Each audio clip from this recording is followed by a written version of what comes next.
Yeah, sure. So Vertical Crypto Art is a web-free curatorial media studio.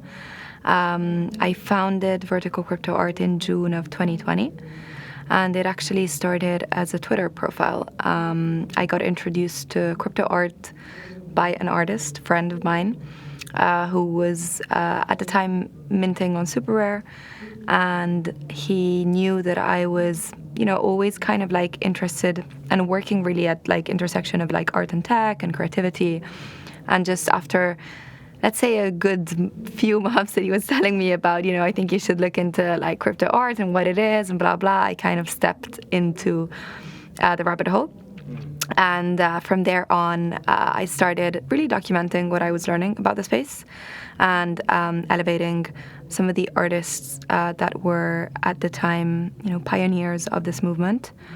And since then, kind of what started as a very brief project and Twitter profile grew into more of a, let's say, structured, like, that's business, I would say, maybe. I don't know. And now we do a number of different things from, curation to consulting, strategy, events. And we also run a residency program for emerging artists in Web3 and crypto art.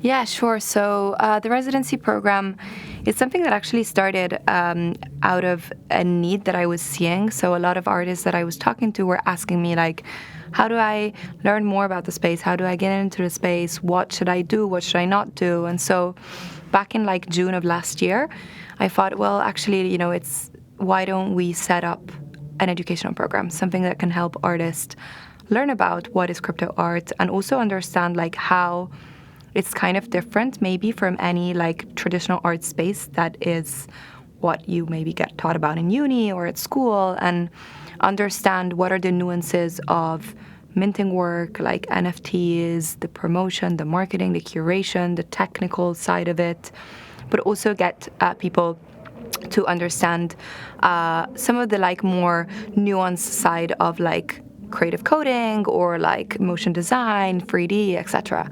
And so the program really started as an experiment, and actually it was a very good experiment because we got so much interest for people to learn about these things that it went on to being an ongoing residency program where every time we open applications, we do an open call and we get 20 to 25 artists on board. And actually, all of the classes are taught by around like 20 to 25 mentors. Many of them are actually speaking in this event today. And then all of the classes are recorded, and every single class that we do is available for anyone to look at, to listen to have to, dig into on our website. So the real aim of the program is, yes, of course, there's like a residency side to it. So people, are part of like a group and a community, but actually all of the resources that we hold and do for our residents are available to anyone as well.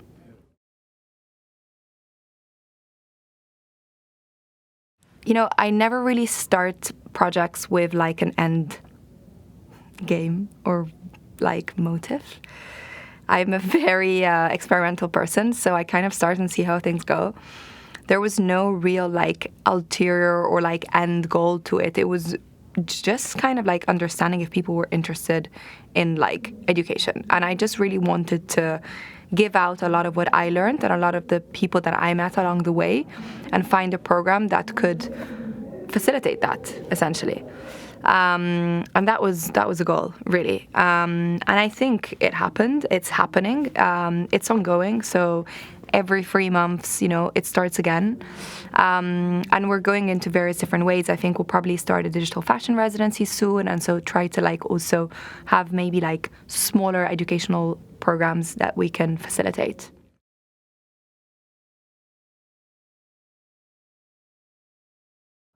As I mentioned before, like the whole idea of the residency program was, of course, to give people access to knowledge and tools and resources that could help them get into Web3 and get into crypto art and metaverse.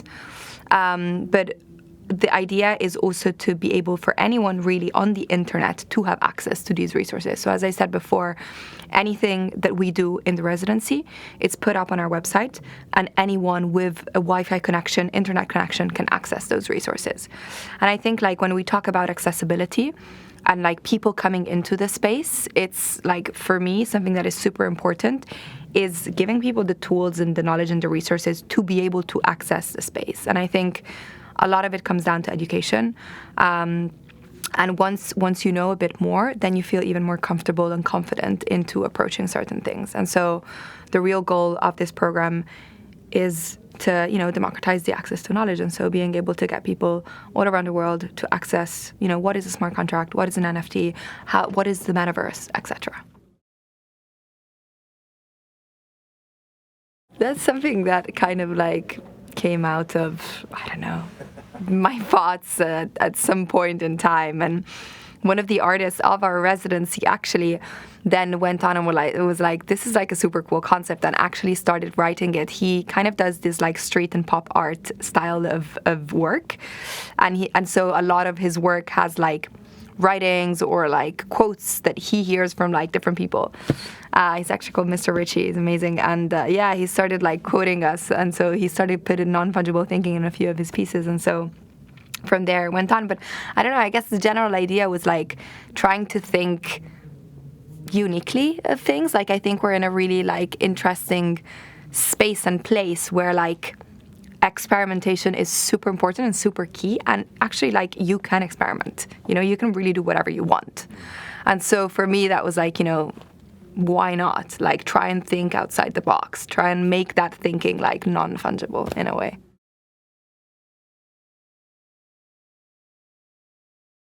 So I think this is something that like me, Colburn and Han kind of were aligned on from the very beginning, and it's really trying to find people that have shaped this ecosystem and shaped what are NFTs and what is crypto art from the very early beginnings. We've heard from like Sarah Zucker or Artnome, like they were speaking about blockchain and art from like 2018 or even before that. You're going to be hearing soon actually from Sarah Mahoyas. She was doing like NFTs before the word even existed.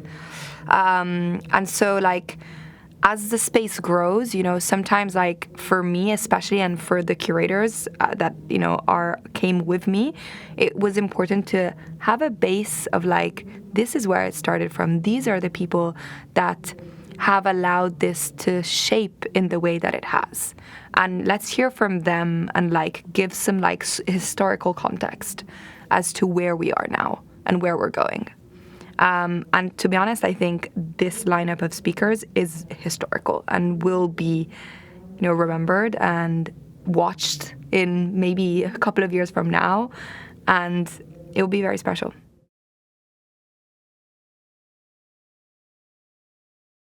I don't know, big question.